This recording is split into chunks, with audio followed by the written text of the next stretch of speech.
The year is 1983. At a science conference at Las Vegas, 80 attendees are about to witness the most unforgettable talk in the history of science. This is the presenter of the day, a British scientist in his 50s who has immense interest in solving the biggest fear of all aging men, erectile dysfunction. This is the dark ages of erections. No one really understands how erections work. Walking on stage in loose track pants, Dr. Brian Lee presents his latest syringe that can help men get it up, along with some 30 slides of penises at different stages of erection. By the end of the slides, Dr. Brian Lee confirms their suspicions. These are indeed his personal dick pics. As if this isn't traumatic enough, he goes on to say, "Before I came down to the hall, I've injected myself in the hotel room." Like a rock star, he revealed his huge discovery. The audience can't believe what's happening in front of their eyes. The room goes silent, everyone is shocked to their core. You can hear a pin drop.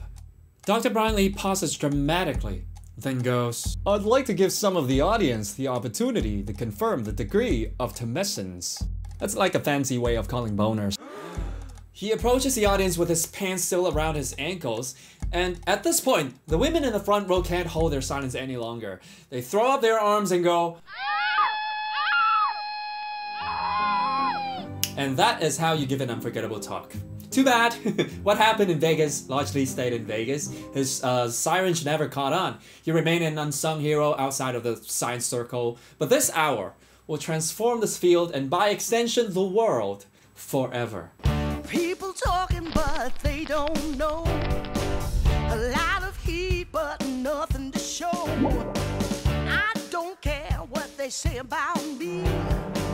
I just want my like erectile dysfunction, 3D. I think that we could have a little action. Who says you can't get no satisfaction? 'Cause I'm a hard runner, a tail gunner, baby. I'm a Vaccines save lives, antibiotics save lives. Boo-hoo, big deal. But this drug right here saves relationships and the souls and the dignity of countless men. Through sharing the story of this blue pill, I will try to shed some light on the importance of a blockbuster drug to any drug companies and the driving force behind what drugs get developed, including the vaccines we're putting in our arms today. So remember to hit subscribe if you'd like to learn about the world's strangest things. But first, let's take a quick look at how the world's most recognizable pill came about. Like your own birth, it also happened by accident. The story began a long time ago in this beautiful small town called Sandwich, located in the south coast of England. It's also known for its medieval guildhall and nice tourist cafes. That's not what we're here for. It's also home to a research center from one of the world's leading drug company, which we should all be familiar with by now. Pfizer has just made an exciting discovery, a new drug that can potentially ease heart pain, UK 92480. It's time for clinical trial. And the result? A huge failure, but with an unusual side effect. Few days after a dose, the patient's heart conditions did not improve, but their sex lives did. The researchers didn't give it much attention, thinking, even if it worked, who would want to take a dose on Wednesday and get an erection on Saturday? I mean, this man sort of had a point. 3 days for an erection? 3 days is enough for a full resurrection. The experts in the field, the urologists, they were astounded. While others brushed off the idea, this researcher, who is not Jeff Bezos, smelled opportunity. Let me explain his rationale.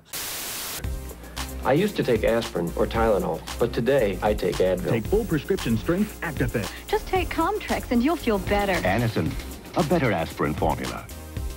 Here's the main theme in the 80s. Pharmaceutical companies are always on the hunt for the next big drug, and all set their eyes on the most obvious demographic group, the biggest population bulge in history, the aging baby boomers. These post-war babies are in their 40s now, looking toward retirement.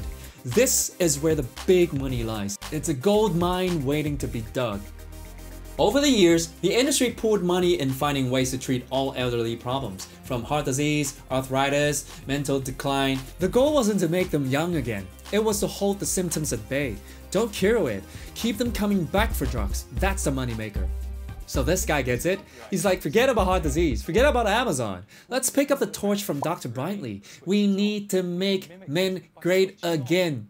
So how do you test the effectiveness of such a drug? Well, there are 4 steps. First, you gather a large group of patients who suffer from erectile dysfunction. Step 2, strap gears around their penises to measure girth and hardness. Step 3, give them different doses of UK 92480. Final step, sit back, grab some popcorns, and switch on Pornhub, or whatever porn that was available at the time. The result? Well, it was, in clinical language, encouraging. The first oral drug in history that allows erection on demand is proudly born. It doesn't matter how battered you are. After popping one, you'll be up and running in no time. Pfizer struck oil. They patented the drug in 1996 and got FDA approval in 2 years. All they required was a kick-ass name that can push sales trade.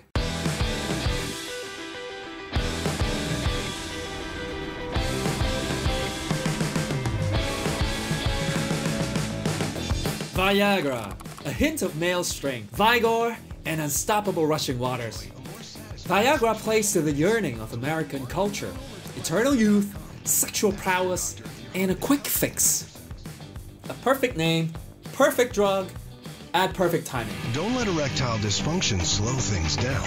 It was apparent at the beginning that Pfizer had a winner.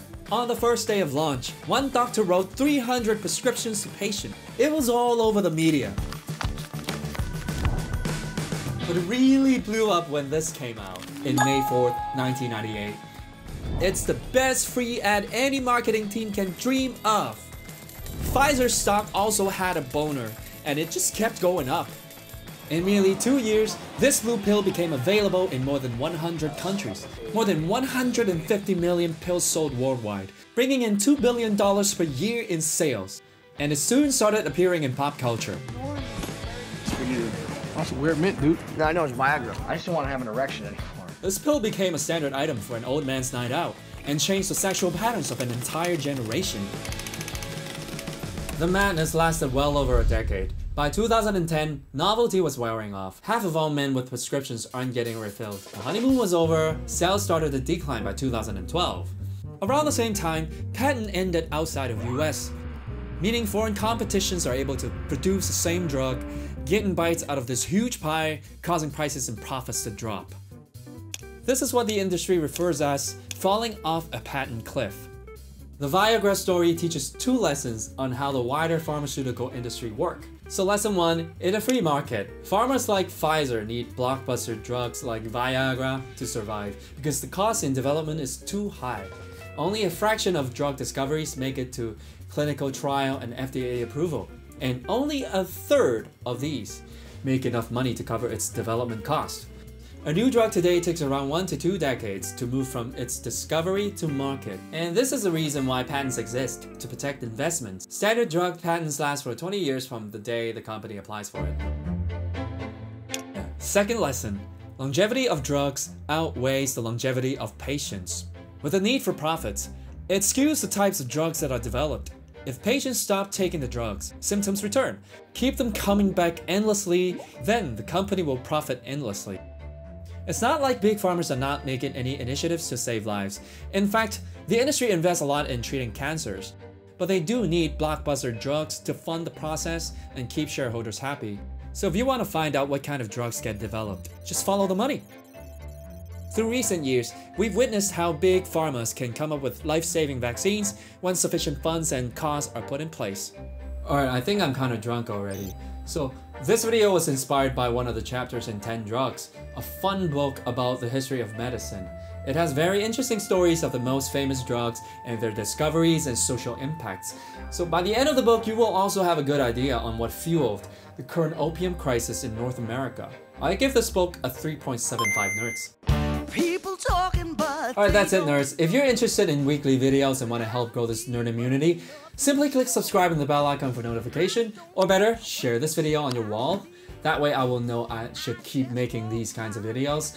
Place your ballots on future episodes on my Facebook and Instagram today. So this is like a full framework of climate change, and the other one is a deep dive into our future world with AI.